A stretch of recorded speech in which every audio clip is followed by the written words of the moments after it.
तुम लोग इंटरनेट पे चाहे कितने भी वीडियोस देख लो, जहाँ पे कोरियन लोग हमें बुरी तरह से ट्रीट करते हैं, हमें ऐसा डिस्क्रिमिनेशन करते हैं, हमारे साथ हमें बुरा मानते हैं, हमें अनहाइजीनिक मानते हैं, हमें करी कह के चिढ़ाते हैं। लेकिन उसके बाद भी तुम लोग के दिमाग के अंदर एक यही बात आने वाली है ना कि कोरियंस ऐसा ज़रूर से करते हैं क्योंकि उनके फेशियल फीचर्स बहुत अच्छे होते हैं, वो दिखने में बहुत अट्रैक्टिव होते हैं, उनके जेनेटिक्स अच्छे होते हैं, वो लोग जल्दी लंबे होते हैं। इनफैक्ट हमारे दिमाग में जितने भी के ड्रामास है या फिर इधर उधर की चीज़ें हैं या फिर लड़कियों को ये जो बीटीएस पसंद आते हैं, इन सब चीज़ों को देखते देखते हमारे मन में एक ये उनके खिलाफ स्टीरियोटाइप डेवलप हो गया है कि हमारे जितने भी कोरियन लोग होते हैं वो बिल्कुल अच्छे दिखते हैं, अट्रैक्टिव दिखते हैं, और इंडियन जीन्स जो है वो बिल्कुल घटिया है।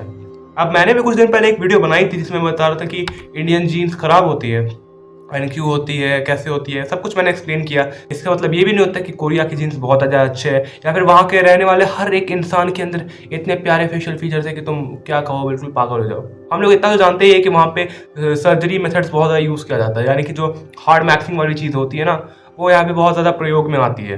And that is a reason जिस वजह से लोग इतना ज़्यादा पागल हो जाते हैं कोरिया के नाम पे कि भाई वहाँ के लड़के तो ऐसे होते हैं, लड़कियाँ पागल हो जाती है, ठीक है। And it's not the fault of the people who are living over there, ये हमारी ही गलती है क्योंकि हम लोग इतना ज़्यादा सोचते हैं। अब ये तुम सोचो कि अगर कोई लड़की है जो कि यूरोप में रहती है एंड वो यूरोप से इंडिया में आ रही है ऋतिक रोशन की मूवीज़ को देख करके, यार ऋतिक रोशन इतना अट्रैक्टिव दिखता है, शायद से इंडियन लोग इतने अट्रैक्टिव दिखते होंगे, और जब वो यहाँ पे आ रही है और उन्हें मेरे जैसे अगली लोग दिख रहे हैं, ठीक है, तो वो क्या बेसिकली पागल हो जाएगी। वो उसे तो ऐसा लगेगा कि अरे मैंने तो ऋतिक रोशन को देखा था, ये क्या हो रहा है मेरे साथ।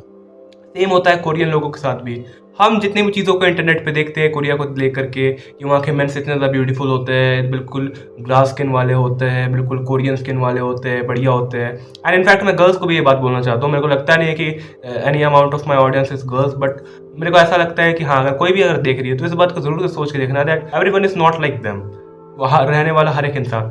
और अगर हम लोग बात करें फेशियल फीचर्स की कि किस इंसान के फेशियल फीचर्स अच्छे होते हैं, अट्रैक्टिव दिखना, चैड बनना, तो चैड किसी भी रेस से रिलेटेड नहीं होता है। कुछ लोग कहते हैं कि भाई जो ज़्यादा गोरा होता है वो ज़्यादा अट्रैक्टिव होता है, देन वाई? तुम बताओ ना मुझे, फिर ईद शेरान उतना ज़्यादा अट्रैक्टिव क्यों नहीं है? इसका भी रिप्लाई दो मुझे। फिर क्यों ब्लैक स्किन के साथ भी लोग अच्छे दिखते हैं? तो मुझे रिप्लाई दो इस चीज़ का कि क्यों जब तुमने अवतार मूवी देखी थी तो तुम्हें ये वाली लड़की बहुत अट्रैक्टिव लगी एज़ कम्पेयर टू, भले ही ये नीले रंग की थी, फिर भी इसके फीचर्स जो कि फेशियल फीचर्स जो है वो बहुत ज़्यादा अच्छे हैं। वेयर एज हमारे भी बॉलीवुड की मूवी में एक नीला एलियन है जिसे हम लोग जादू के नाम से जानते हैं, लेकिन क्या तुम्हें जादू बिल्कुल भी अट्रैक्टिव लगा है कभी? मैं नहीं बोलूँगा, ठीक है, तुम खुद इस बात का आंसर जानते हो। क्यों? क्योंकि भाई उसके फेशियल फीचर्स अच्छे नहीं हैं। तो फेशियल फीचर्स कभी तुम्हारे प्लेस ऑफ बर्थ को नहीं देखते।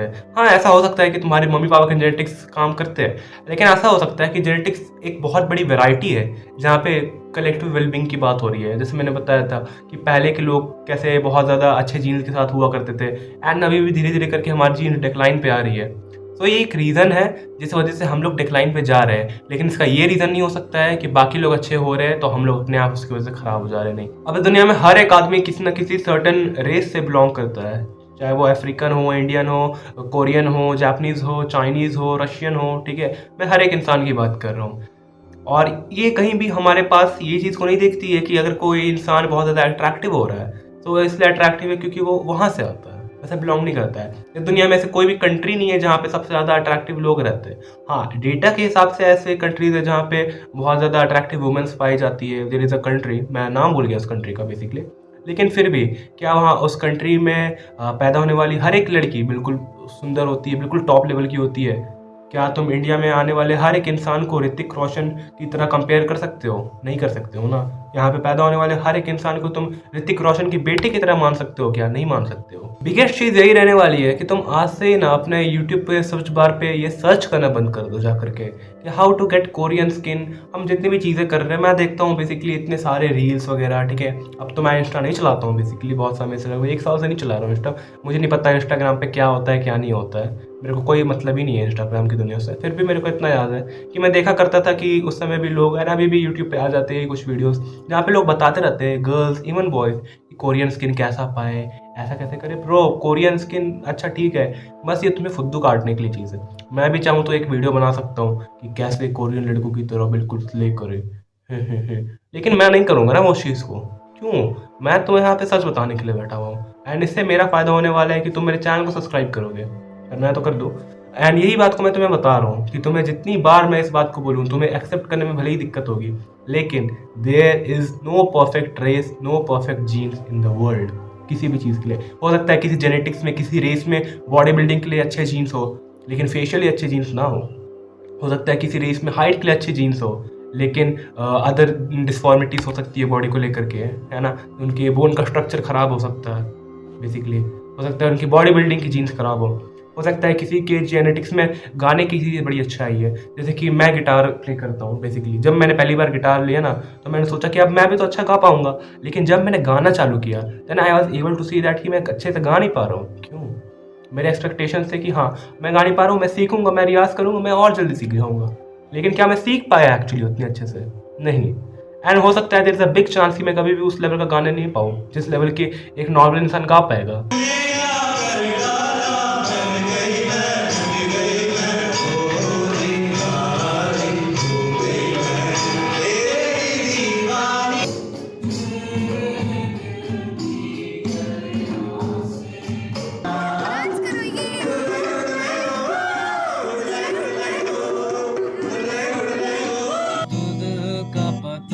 एंड भले ही उसके पास अच्छे जेनेटिक्स है, तो कोई भी जीन इस दुनिया में परफेक्ट नहीं है, कोई भी ह्यूमन इस दुनिया में परफेक्ट नहीं है, कोई भी रेस इस दुनिया में परफेक्ट नहीं है। अगर तुम ऐसा सोच रहे हो कि अगर काश मैं वहाँ से होता तो मैं बहुत अच्छा होता, काश मैं अमेरिका में पैदा होता तो मैं ज़्यादा अच्छा होता, काश मैं एक एनआरआई होता तो ज़्यादा अच्छा होता, काश मैं कोरिया में पैदा होता तो बहुत अच्छा होता मेरे लिए, ये तो सोचना पहले बात बंद कर दो। ये तो बिल्कुल क्या बोलूँ मैं, देशद्रोही वाली चीज़। हाँ, तुम भले ये सोच सकते हो कि तुम्हारी ज़िंदगी में बहुत ज़्यादा दिक्कतें आ रही है तो तुम एक समय के बाद इंडिया छोड़ के चले जाओगे। There is no bad thing in this, okay, तुम जा सकते हो इंडिया छोड़ करके, है ना, बाहर का तुम हवा लेना चाहते हो, दैट इज़ प्रॉब्ली ओके, मैं इसके लिए कुछ नहीं बोलने वाला हूँ। लेकिन तुम अगर ये सोचते हो कि मैं इंडिया में पैदा हो गया या फिर मेरे साथ इतनी ख़राब चीज़ इसलिए है क्योंकि मैं इतने ख़राब जगह से बिलोंग करता हूँ, देन दिस इज़ प्योर कोप। ठीक है, कोप करना बंद कर दो। मैंने देखा है कि यार अच्छे अच्छे लोग इस बात को कहते हैं कि यार मैं काश वहाँ पैदा हुआ होता। You can't change your place of birth यार, वो तुम्हारे कंट्रोल में था कभी? मान लो अगर तुम वहाँ जाकर चेंज भी हो जाते तो क्या तुम उस चीज़ को कंट्रोल कर पाते हो? नहीं कर पाते हो ना यार।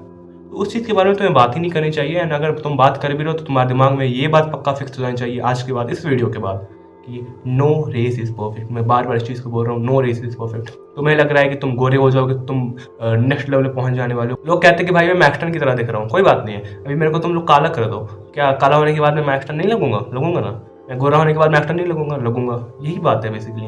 लोग समझते नहीं, तुम्हारी आइडेंटिटी तुम्हारी खुद के अंदर एक अच्छी आइडेंटिटी है।